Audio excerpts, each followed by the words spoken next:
So our Bible story for this week is about Samuel and David.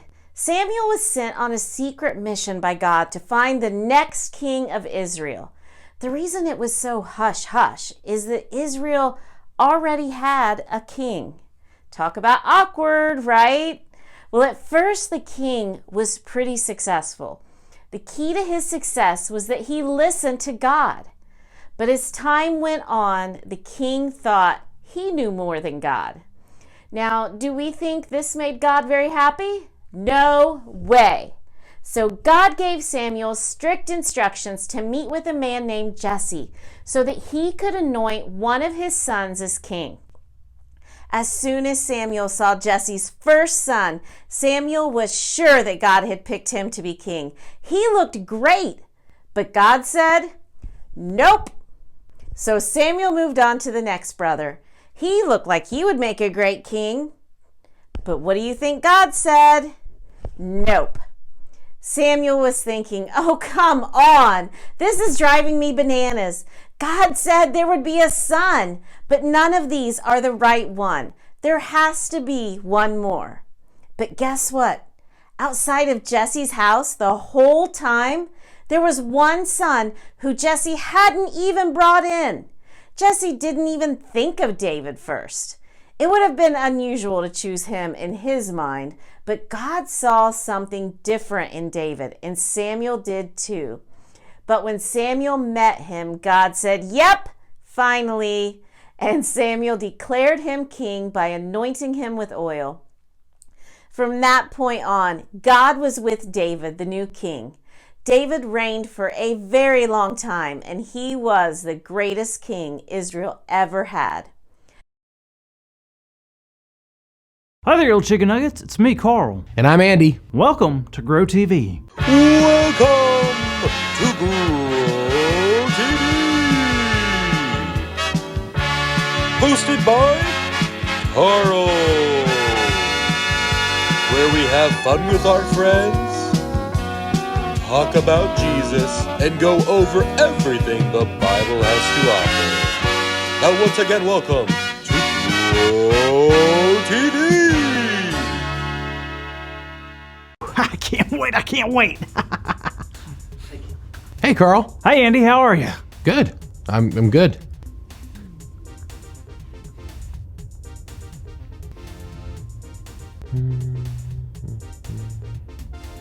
You gonna ask me how I'm doing? Sure. How are you? I'm so good. I'm so excited. Excited? Excited for what? I thought it was obvious What? that I would be searching for the most elusive and sought-after creature on the planet. Tony the Tiger? No, of course not. I'm talking about Bigfoot. Bigfoot? Yes, Bigfoot. It's now my mission to find him or her. You mean the mysterious 8-foot creature that lives in the mountains and never been caught? Yes, ma'am. Well, even if Bigfoot was real, what makes you think you're qualified to catch such a huge, mysterious, and unusual creature? How about a letter from the guy who's in charge of the government? You mean the president? Yep. Well, if that was the case, I'd probably believe you, but I highly doubt the president of the United States would ever even... Wait, that letter's from the... President of the United States asking me, Carl, to lead the search for Bigfoot. Wow, Carl, I'm blown away. I'm sorry I doubted you. That's crazy. No worries, Andy. I know it must have seemed pretty unusual. And that's our theme. Yeah. Yeah, you definitely pulled a David on me. Yeah, sure. Wait, a David? What does that mean? Well, the story of David when he was anointed as king, it was very unusual for many reasons. Oh, in what ways? Well, let's look in 1st and 2nd Samuel. David was a king, right? He was one of the most famous. Well, who was the king before David? Good question. He was a man named Saul. Oh, I remember him. He was the first king Israel ever had. That's right, but unfortunately, Saul was not a very good king. But God was going to give Israel a new king. All right, well, now it's time for King David. You better watch out, King Saul. There's a new king in town. Well, what do you mean, well? Well, yes, King David was a warrior, but before he was known as King David, the great warrior, he was known first and foremost as young David, the shepherd boy. Whoa, really? He sure was. King Saul was handsome, he was tall, he was a good warrior. He was basically exactly what you think a king would look like. So you're saying I look like a king? Yeah, Carl, that's exactly what I'm saying. Carry on, my little subject. Well, God told Samuel, one of the prophets, that it was time to anoint a new king. What does what does anoint mean? It was a special ceremony type of thing that people would do specifically for people who were picked by God or anointed by God. Got it. So God told Samuel it was going to be David? Not exactly. God told Samuel to go to Bethlehem and find a man named Jesse. Hey, I know someone that was from Bethlehem. It was a name, it was like started with J. Is it Jesus? No. Okay, you keep thinking about it. Anyway, when Samuel got to Bethlehem, he found the man named Jesse, and he found all of his sons, except for the youngest son, and his name was David. But David wasn't there. What was he doing? Like I said before, he was a shepherd, so that means he was out taking care of the sheep. Awesome. So what happened next? Well, when Samuel realized that none of the sons there were the ones that he was sent by God to anoint, he asked Jesse if he had any more sons. So they went and got David? They sure did, and when Samuel met David, he knew that he was the one that God wanted to be the next king. That's so cool. So that's the end of the story? Not even close. You see, David was around 15 years old when he met Samuel. Wait, what? 15 years old? A king can't be 15 years old? That's a child. That's a baby boy, Andy. That's what made this so unusual. Not only was David really young, but he was the youngest son, and he wasn't even a warrior like Saul. He was just a boy who took care of sheep. And he's going to lead the whole kingdom of Israel? Yep, and this was just the beginning of the amazing story of King David. He became the greatest king in the Bible and a man after God's own heart. Jesus. Oh, right, the greatest king after Jesus, of course, yeah. No, I remember now. Jesus was born in Bethlehem, so... No way. Okay, you're right. But how's that possible? Were they related? As a matter of fact, Carl, they are, and Jesus was born into the family line of David. Wow, that's unreal. There's so much about David that I didn't know. Well, good for you. We'll be talking about David all month long, but you know what, Carl? What?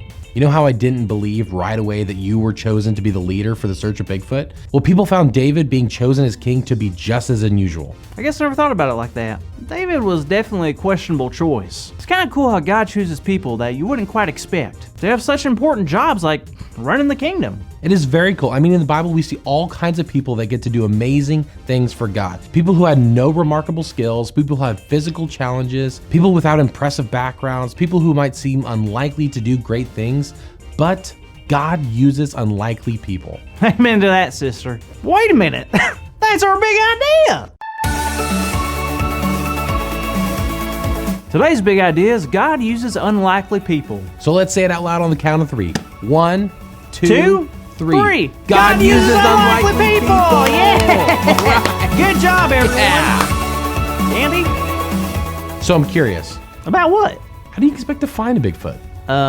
Andy, one does not find Bigfoot.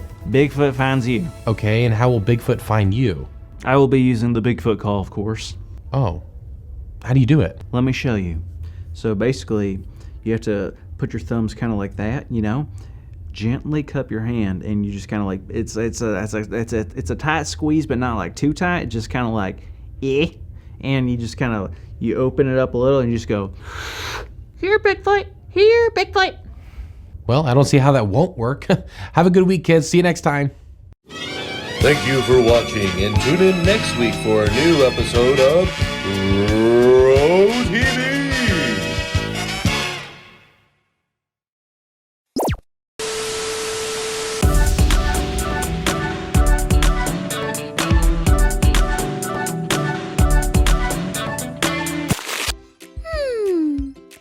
What rhymes with school? Pool? Drool? No. Tool? Oh, hi! Thanks for tuning into my video today, friends. And I call you that because you are kind of my friends. A lot of you send me messages with amazing stories I've never heard before. It makes me realize that we are all very different, but we are each still really cool in our own ways. So what's new with me? There's this talent show coming up at my school, and I thought I would enter. I'm super nervous about it because I'm going to write my own song to sing for everyone. Except I'm stuck. I wish I could be like all the famous singers out there. They make it look so easy. I started watching videos of songs online, and somehow I found myself watching a video about wacky animals. Did you know that there are colorful spiders called sparkle muffins that do a funny dance? And there are glass frogs that have no color at all and are sort of see-through. God made some unusual things. Am I right? Hang on, I have a message from my friend. I'm really excited to hear your song at the talent show. No matter what, I think you are really cool. And you're a great friend. Just give God your best. Wow, thank you. That was such a nice message. I really needed to hear that because sometimes I feel like I don't have what it takes to be a great singer. You know what else I could hear right now? A Bible story. It's time for our Bible story. It begins with a dude named Samuel. God and Samuel talked a lot. He was called a prophet because God would tell him stuff so that he could go tell God's people. It was kind of like a game of telephone, but with God. Imagine that. So the people of God wanted a king. God knew that it wouldn't be a good idea. Some people with power forget to rule fairly and become greedy. It should have been enough for the people to have God, but since the people kept asking for one, God decided to give them a king. But God is so good and always patient with us, even when we choose things that are not always the best choice. A man named Saul became the first king of Israel, but that didn't turn out to be so great. Samuel was pretty bummed out about it, but God told him to try again and to pick a new king to replace Saul. He sent Samuel to a guy named Jesse. One of his sons would be the next king. Jesse had a lot of sons, and they all seemed very king-like, meaning each of them would make a good king. But each time Samuel thought one of the sons was definitely the one that God would choose as king, God said no. And God said no to all of Jesse's sons that Samuel saw, all except for one. David was Jesse's youngest son. They didn't even bother to bring him in to see Samuel because they were sure he wasn't king material. But God said otherwise. The moment David was called for and walked into the room, God practically shouted to Samuel, "That's my guy. He's the one." This was an unusual choice. David was chosen by God as the next king of his people. He wasn't perfect, but the smallest of Jesse's sons turned out to be a truly great king who had a heart that was after God's own heart. This story is living proof that God uses unlikely people. Wow! God chose the youngest and smallest son to become king. That's so neat!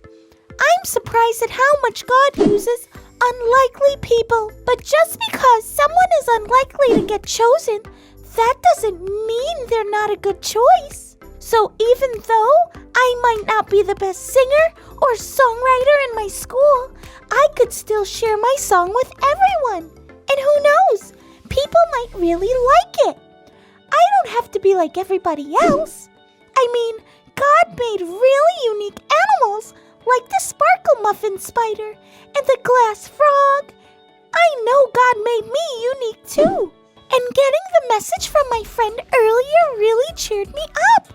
I love the part about giving God your best. That's a great line.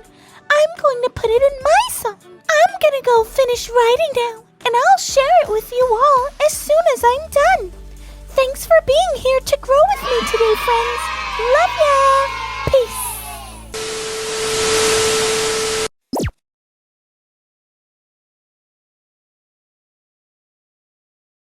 Isaiah 55:8. For my thoughts are not your thoughts, neither are your ways my ways, declares the Lord.